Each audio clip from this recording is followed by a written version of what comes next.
আমি অত্যন্ত লজ্জিত যখন ওয়াহিদুদ্দিন মাহমুদ বলেন যে বিশ্ববিদ্যালয়ের শিক্ষকরা ভিসি হওয়ার জন্য পাগল হয়ে গেছে। এটা আমাদের জন্য অত্যন্ত লজ্জাকর ব্যাপার। কেন আমরা এই পদের জন্য ঢাকায় যেয়ে বসে থাকব? আপনার যোগ্যতা থাকলে তারাই ডাকেনি। এর আগেও তো আমাদের সরকার ছিল, কই কখনো ঢাকায় যে বসে থাকে ভিসি হওয়ার জন্য মাসের পর মাস বসে থাকবো, তদবির করবে, এরকম কিন্তু আগে আমরা কল্পনা করিনি।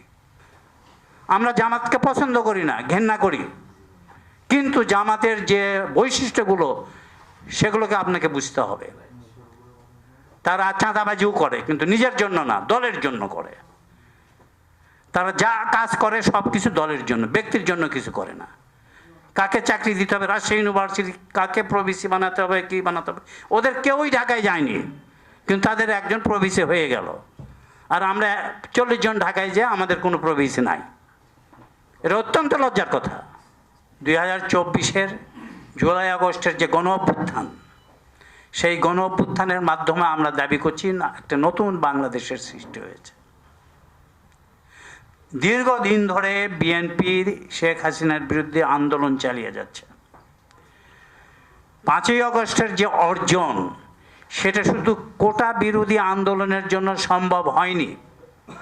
কাজে ছাত্রদেরকে এটা বুঝতে হবে যে এটা তাদের একার অর্জন নয় বা তাদের আন্দোলনের ফসল নয়, এটা দীর্ঘ 17 বছর আন্দোলনের ফসল। কাজে এইগুলো ভুলে গেলে চলবে না।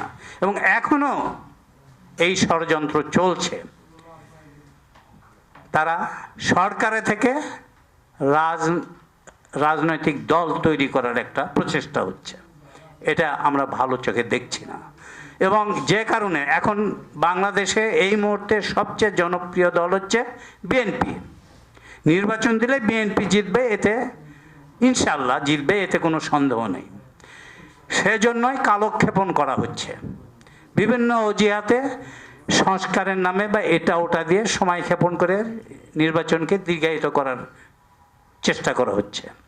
এবং বিভিন্নভাবে বিএনপি যাতে ক্ষতিগ্রস্ত হয় এই ধরনের সমালোচনা করা হচ্ছে। বিএনপি কিন্তু ভালো মানুষের দল। কেন একসময় আমরা বলতাম, সবাই বলতো যে কোনো ভালো মানুষ আওয়ামী লীগে থাকতে পারে না, আর বিএনপি হচ্ছে ভালো মানুষের দল। কিন্তু এত বড় দলে কিছু খারাপ লোক অনুপ্রবেশ করতে পারে, কেননা তারা জানে যে ক্ষমতায় বিএনপি আসবে, অতএব আমরা সেখানে যাই এবং কিছু সুযোগ সুবিধা আদায় করে নেব। আমাদেরকে এখানে সাবধান থাকতে হবে, এই সমস্ত লোককে ধরিয়ে দিতে হবে।